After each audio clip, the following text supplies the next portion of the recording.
Good morning. Yes, I'm going to sit today. How about that? Will I be able to do so?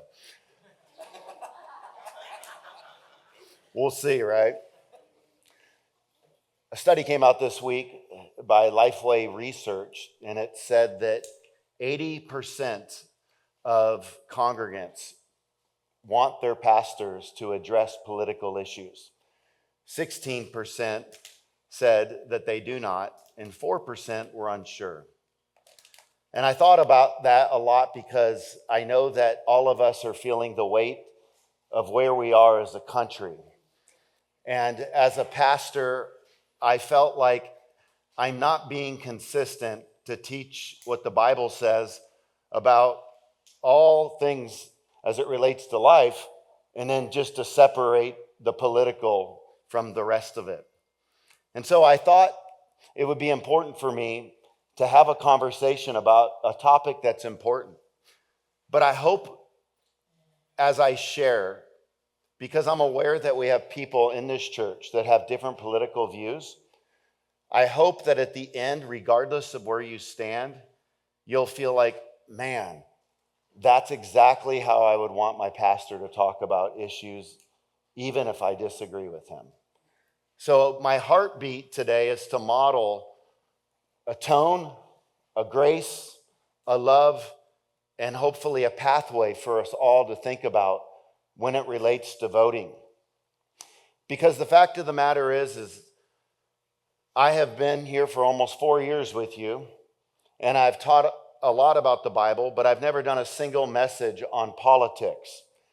And I've sought hard as your pastor to unify us, to understand you, to validate, to listen, and to do everything I can to make sure that we create a culture of grace. And so I want to ask for the grace today, the love, and the acceptance to authentically show up with you. And if somebody felt like I have to leave because a political position's different, then the culture that we've been creating is all a facade anyway, because we have to have something deeper. Not only that, when I'm talking today, I want you to realize that regardless of your views, I've talked with people on different sides of the spectrum in this church, and I'm not questioning a salvation issue of the people that I talk with. I'm not questioning the love for Jesus of the people I'm talking with. I might question the biblical discernment as it relates to certain issues, but I'm not questioning the character and the commitment and the love that people have in this church for Jesus. And I don't think it helps us on either side of the spectrum to demonize people who think differently. Because here's what I do believe and what I realize, that even if people are in a place that I'm not, I don't think that I should be naive enough to think one message is enough to change somebody's opinion. Because our opinions and our beliefs and our convictions are shaped by a life that we've lived. And all of you have opinions, and I don't want to minimize how you got there.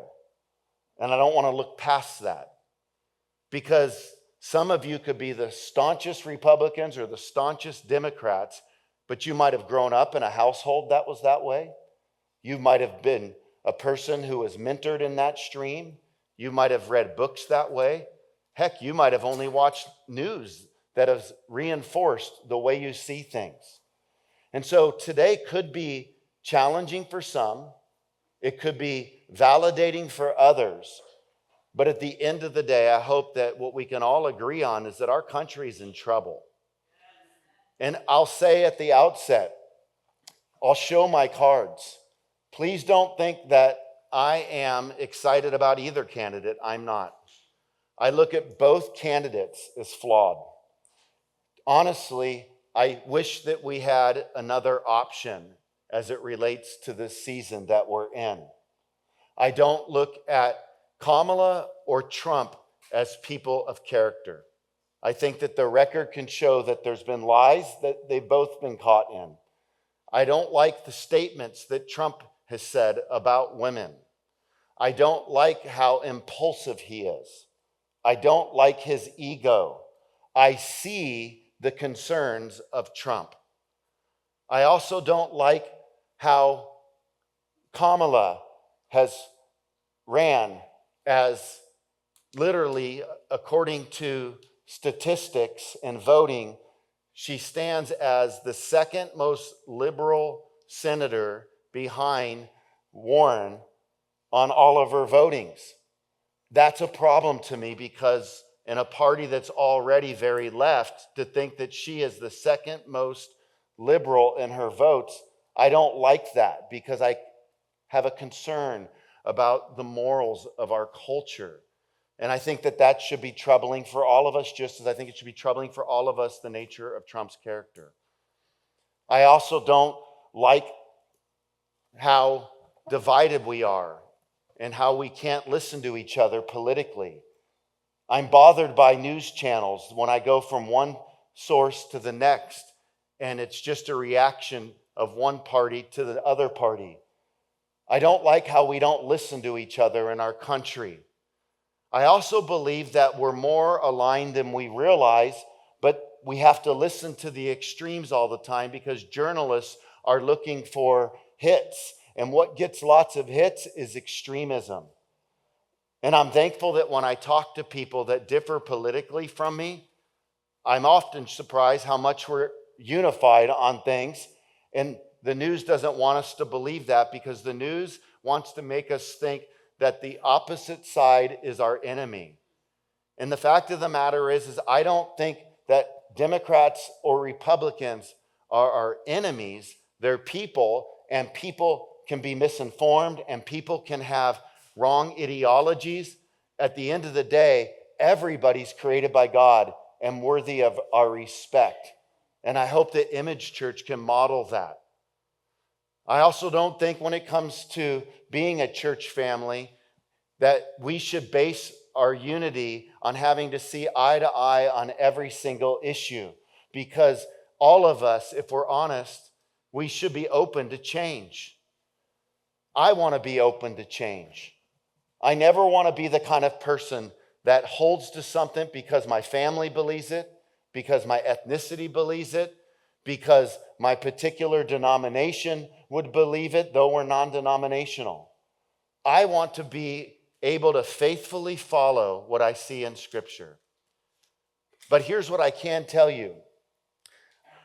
The way that I think is the result of a life applied to education. I am an academic.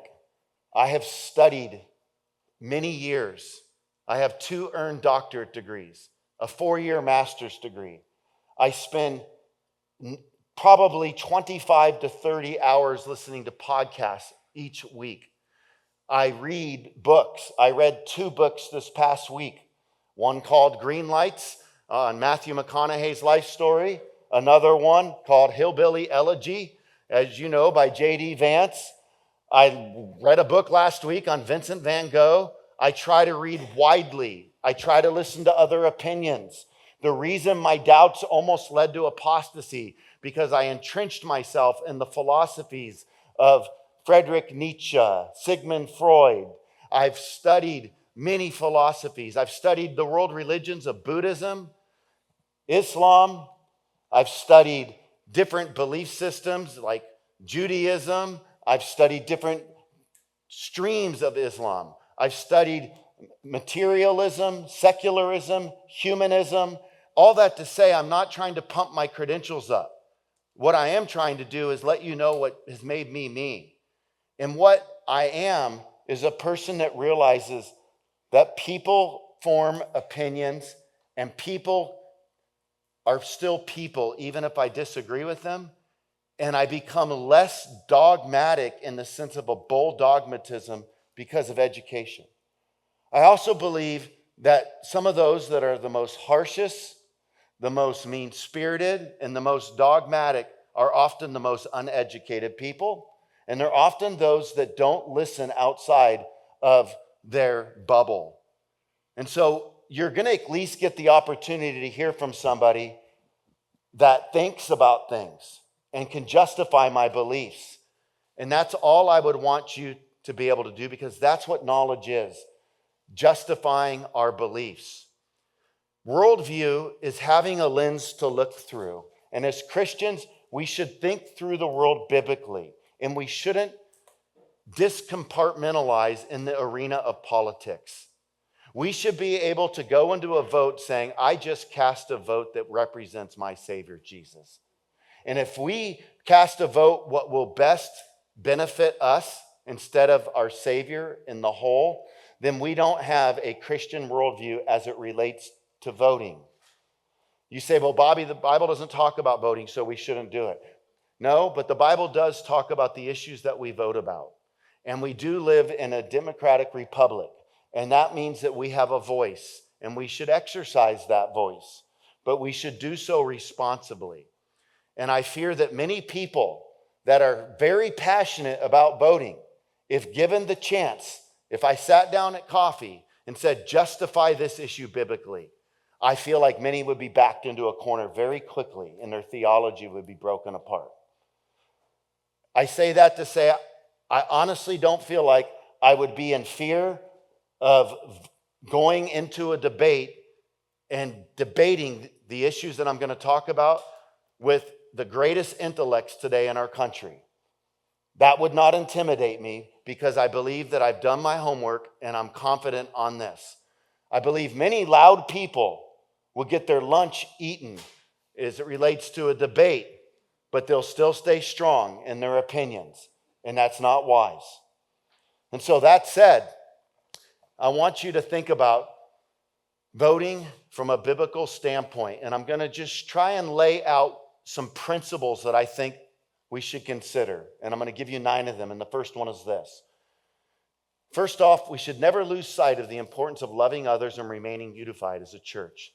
That's a principle in the Bible. Jesus said, the world will know you are my disciples if you love one another. Francis Schaeffer was an apologist who died in 1984, and he said, love is the final apologetic. Love doesn't give us permission to verbally abuse people when they disagree with us. Love means I still value people and speak kindly to people who differ. And that's really important. We can't make head ground as a country as long as we keep verbally damaging each other. Many people don't realize that we're reacting to the extremes, and we're just heaping coals upon coals in our culture. And as a result, all we're doing is putting out fires. Instead, I think it would be good to put away the fires of vehemence and allow us to look at what the real issues are, so that we can have a conversation and do what we can to try to unify ourselves as a country again. I think we should do our best to find a way to get out of reacting to the extremes and find the heartbeat of the middle. And so we should love each other. And I trust that we all would agree with that. Secondly, we should know what the Bible says about the issues that we are voting for. Have you taken the time to ask yourself what these issues say biblically? I know that many people can say what their candidate or what their party has to say about issues such as the economy, immigration, abortion versus life, capital punishment, war, security, and such matters. But can you give a biblical theology of these issues? If not, why would you in the world be confident to go into a voting booth if you can't justify what the Bible has to say about those issues? Let me just talk about a few of them. Take immigration, for example. Does the Bible talk about immigration? Well, it does actually. In the Old Testament, when God set up the nation of Israel, did you know that was set up as a theocracy? It was the story where, first off, you had God calling the people out of Ur of the Chaldeans, right? God sets up 3 institutions. God the family, and government. In that order. The family, and then government comes along, and we begin to see that, right, as a theocracy. But before that, you had surrounding cultures that were monarchical in nature. And before that, there was a monarchy. And the reason there was a monarchy is because the people did not want to be led by God alone. They wanted to be like the other nations that had a king. And so God gave them a king, and it was Saul. And that led to a demise. And then you had David, and you had Solomon, and it was only 3 kings under a monarchy before the monarchy was divided between the north and the south. And our problem is we've always wanted to fit in. We've always thought about our own needs first. We've always wanted to have someone to represent us. And we've lost sight of God saying, I want to be your representative. But as a theocratic nation, what happened is God had something set up. And I'd say you actually had the theocracy, and then people wanted to have a monarchy. So you had a theocracy, and then it rejected it and went into a monarchy. But what ended up happening is God cared about the immigrants. And there were rules and there were laws. And it said that if people want to be a part of Israel, then guess what? They need to be circumcised. Now, I'm glad that we don't have to do that to cast a vote. And I know you are as well. But what God was saying is I have a constitution. And my constitution is that I am Yahweh. I am one God. And I have a certain moral standard. And morals matter to a society. And if we deny that, we will have a lot of problems. And God also had a moral hierarchy of values because certain things were more punishable than others. And you could get at the value system that God had very quickly. And you could see that certain things like adultery were much more severe than other things. And that's because you were under a theocracy and God wanted you to model that, but the immigrant could come in. But what God didn't say is, let those who are worshiping Marduk come in. It's no big deal. Let those who want to sacrifice their children to the god of Marduk, let them come in. Let those who want to commit infanticide come on in. No, God had borders because he knew that if you didn't have a constitution like the Torah, you would be in trouble. Well, we're no longer under that theocracy, right? But we can still draw a principle that if somebody is to be a citizen of the United States, they should be willing to abide by the Constitution. That should be a no-brainer. And so you can see then how important that is. I think one of the problems as it relates to immigration is you look at the right and the message the left hears is all about sending them back. When you listen to the left, what the right hears is we don't need any borders. We don't need any boundaries.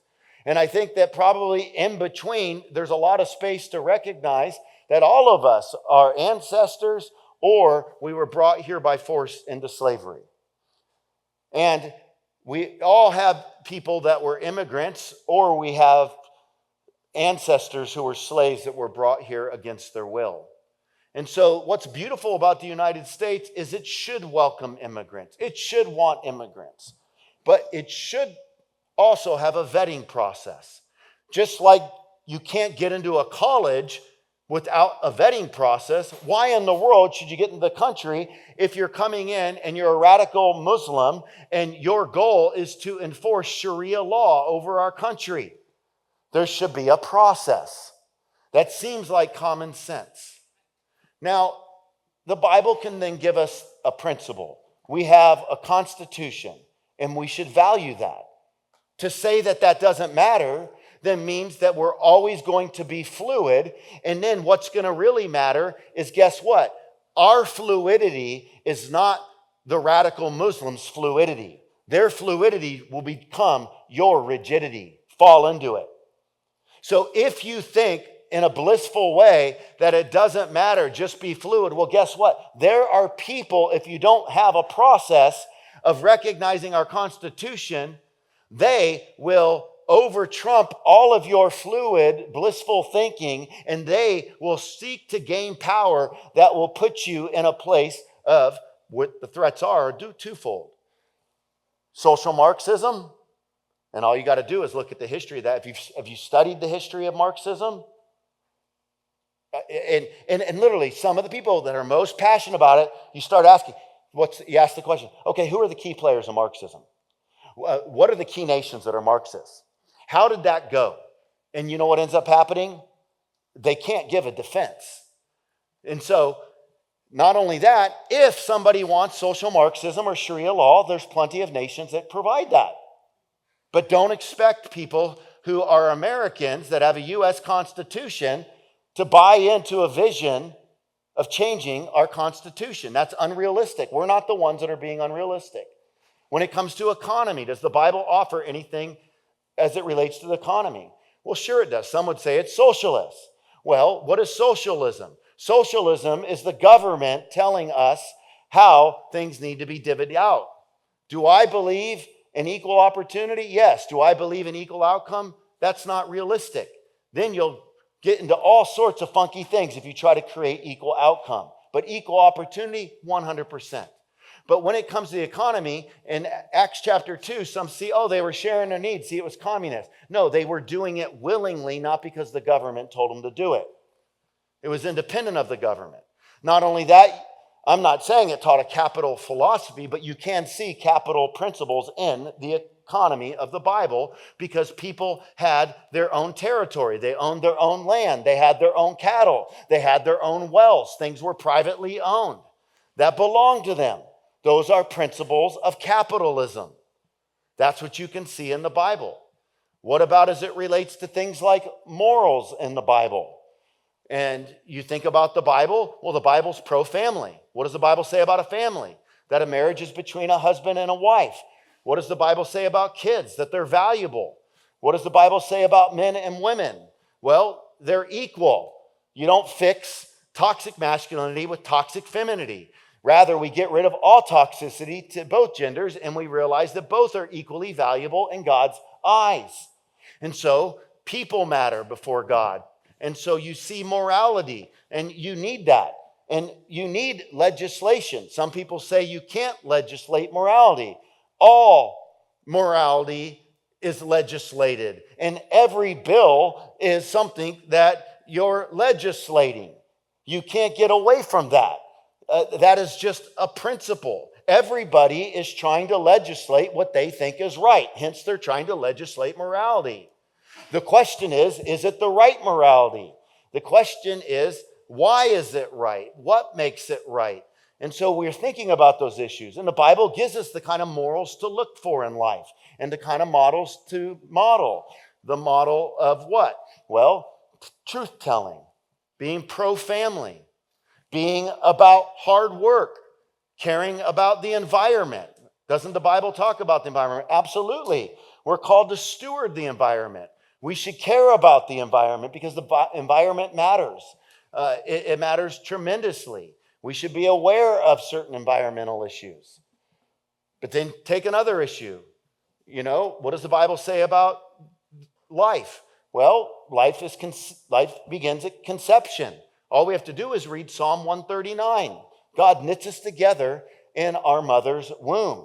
And so that child has dignity. The same Greek word and the brephos and the same Hebrew word, yeled, is the same word used to describe the baby both inside the womb and outside of the womb.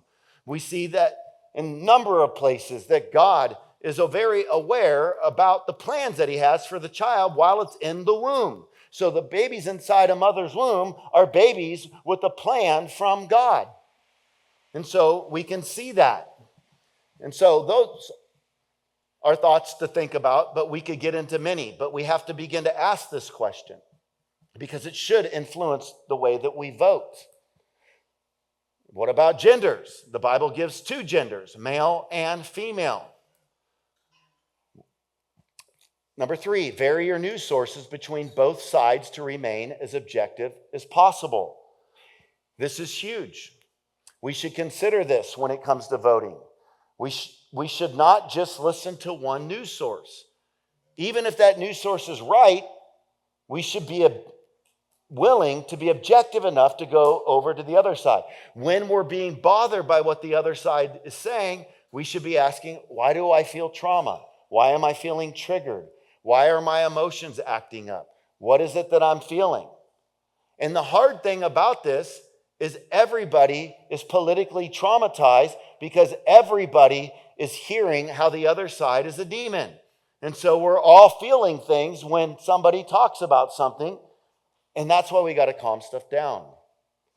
Number 4, refuse to demonize others who think differently. This is so important.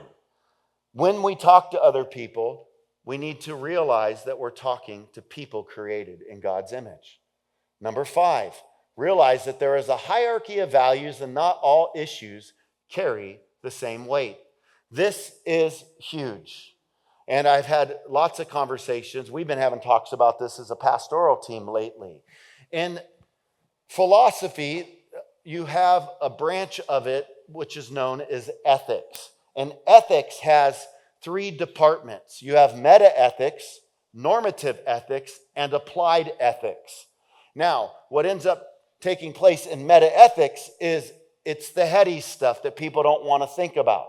It's about terms, definitions, word usage, semantics, language, context. It's understanding how words are used, and it's very important because here's the problem. Both sides use the same words often, but mean different things when they talk about compassion, when they talk about rights. That's why we have to back people into a corner with questions in a loving way and say, what do you mean by compassion? What do you mean by rights? If you define rights for a woman to mean freedom to do whatever she wants with her body, then you've got the wrong definition of freedom if it means that the woman can abort her baby. That is a wrong definition. You've arrived at a conclusion in a wrong way. That's a lack of compassion for the baby whom God's got a plan for. And so a hierarchy of values. You have meta-ethics. You've got to learn how to think about terms and ask questions. What do you mean? What are the definitions? How are they used? Don't just assume because someone uses a term that they're using it accurately. But you have normative ethics, which will kind of just talk about the moral issues, but then you have applied ethics. Now, I have found that most people have a sense of what the issues are normatively speaking. Like, hey, this is what abortion I believe in abortion or I don't. I believe in the environment or I don't. I believe in, marriage between a man and a woman or I don't. The problem is, if somebody does not have a proper meta-ethic, then they'll never know how to get to applied ethics properly, and they'll be broken in their worldview of voting. Because if we don't understand the language behind our moral beliefs and the terms and the context and the usage, then we'll have those beliefs and then we'll go in and try to apply it and we'll be broken. And that's why it's so important to realize that it does take time to think. And that's why when I think about, do I want everybody to go out and vote? No, I don't. I want everybody who's informed to go out and vote. Because going out and voting in the name of our impulses and passions without being informed about what our own constitution is, what our own values are, that doesn't serve us well. And so when it comes to a hierarchy of issues then, do you think some things are more important than others? Yes or no? Yes. Is it a worse sin to drive drunk than it is to get drunk at home? Of course. Is it a worse sin to have an affair on your wife than to just look at pornography? Yes, but they're both sins. Is there a governmental system that would punish one over the other when it comes to driving drunk or getting drunk in your home? Of course. That's the hierarchy of values at play. They're everywhere. How could a judge adjudicate without a hierarchy of values? You can't be a judge without it. It's like Ethics 101. You have to be aware of this. So, is a baby a life? Yes or no? Is a baby a life? Or is it just a piece of meat? Now, I'm speaking as a person who got a woman pregnant that had an abortion, and I am a person that believes that. You can't say that I believe that the Bible teaches that all humanity has dignity and equal rights, but then say that a baby doesn't. It's the tunnel effect. I just thought of this. Suppose you said something like, okay, a car is manufactured in a tunnel. And if a car is manufactured in a tunnel, then as long as the car's in the tunnel, the car is not a car. But the car, as long as you destroy it before it comes out, it was never a car.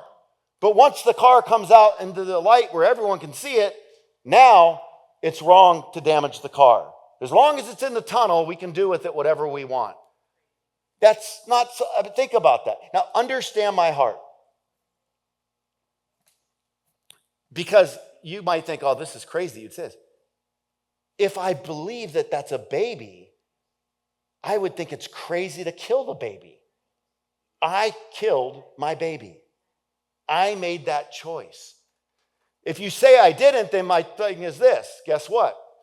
Then you're telling me I'm never going to see my baby in heaven? And are you going to tell every woman that has a miscarriage they're never going to see their baby in heaven? Are you going to tell every woman that had a baby up to 9 months, but then something went wrong and the baby accidentally died, that they're not going to see their baby in heaven? Those are babies. And a woman doesn't decide whether it's a baby or not. No more than a mechanic decides whether it's a car or not. God forms the baby. Now, is murdering toddlers worse than murdering babies? Right? So, take the acrostic SLED, S-L-E-D. Size. It doesn't make a difference if it's small or big. It's a baby. It's life. It begins at conception.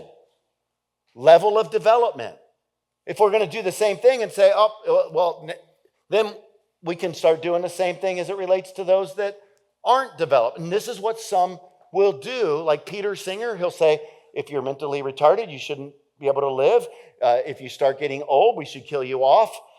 We have all this going on because we don't value life in all of its development with all of its dysfunction. Environment. Does the environment make a difference whether it's a baby, whether it's inside the womb or outside the womb? Of course not. If you're in prison, does it mean that you're not a human because you're behind bars or not behind bars? Of course not. And then the final one in the D would just be what? Well, dependency. Does one's dependency, just because it's dependent upon the mother inside the womb, does that mean that it's not a baby any more than somebody who is elderly or somebody who's a quadriplegic is dependent upon others? Is that not a human? So all I'm trying to say is, if that's a baby, then you come to the other issues and you go, okay, I think all these issues are important. Immigration, economy, all of that. But is life more important than money? How could we not say that? I mean, my goodness, right? Like, money's not more important. Money is something that we use. If an immigrant, even if we didn't like the policy, again, I want us to have more immigrants. I think it's beautiful. I think we should speed the process up. I think there should be a sign-off, but we should speed that process up, not make it such a burden, right? But let me say this. If you had to choose between an immigration policy that allows still the immigrants to not come, but as fast as they want, or some might have to go back, but they still have their life, and murdering a baby, what would you choose? If you're standing before a baby outside the womb and an immigrant, would you murder the baby or would you say, go back? It's a no-brainer. I mean, it's just, so, but we make it because it's in the tunnel like it's not. Over 1 million abortions in 2023. If we could take those babies, if we say we believe they're babies, take them outside the womb, and you knew once a year on this day, there's a slaughter for 1 million babies. Would every single one of us not know that that is the biggest issue of our day? Okay, if we do, then why doesn't that inform our voting? Should that not be? What issues could trump that? I want you to see my heart that I'm believing that those are babies that God's got a plan for that are going to be in heaven. And you know what? In some ways, I'm fighting for my baby for what I did wrong. And I'm not trying to justify it. I'm an activist on this. But I also believe I can't make a case. How could I make a case that the economy is more important? How could I make a case for any other issues? Because what's the government set up for? To protect from evil, Romans 13, and for us, and to do good. That's what we need to do. So if it's a baby inside the womb and abortion happens, is that a good or is that an evil? Right? Okay, so then go to all the other issues, and then what ends up happening to me is I go, if I have a hierarchy of values, it doesn't matter what the other, don't miss what I'm saying, in comparison to that. Why? Because I can take all of these issues and do the same thing. I can talk about environment. Does environment? Absolutely. But am I going to go and be more concerned? Do I think God is more concerned about global warming than a million babies being murdered in the womb? I don't think that. I don't think that. But do I think God cares about the environment? 100%. So I care about all these issues. This is what I'm trying to say. Education. I care about that. But my fear is if we're not careful, we can end up by getting skewed and not realizing that we should have a hierarchy. You should be able to say, this is my voting order. We can put the issues on and do it. Take immigration, take abortion, take economy, take environment, take war, take all of that. And then just think about life first. And then things would follow after life. And you could even start to come up with reasoning and a rationale. And then you can go, well, which platform best represents these values biblically? Which is number 6. Vote platform over personality by voting for the platform that most aligns with Scripture. When you vote, I already said I am not for either candidate. But my vote goes toward putting 5,000 people to promote a platform. And if I was going to go and start a movement, and I was going to start up a new congregation, and I was going to call it the New Creed, and we were going to meet weekly for the New Creed, we were going to have readings for the New Creed, and there were going to be teachings on environment, and there were going to be teachings on family, and we would gather together.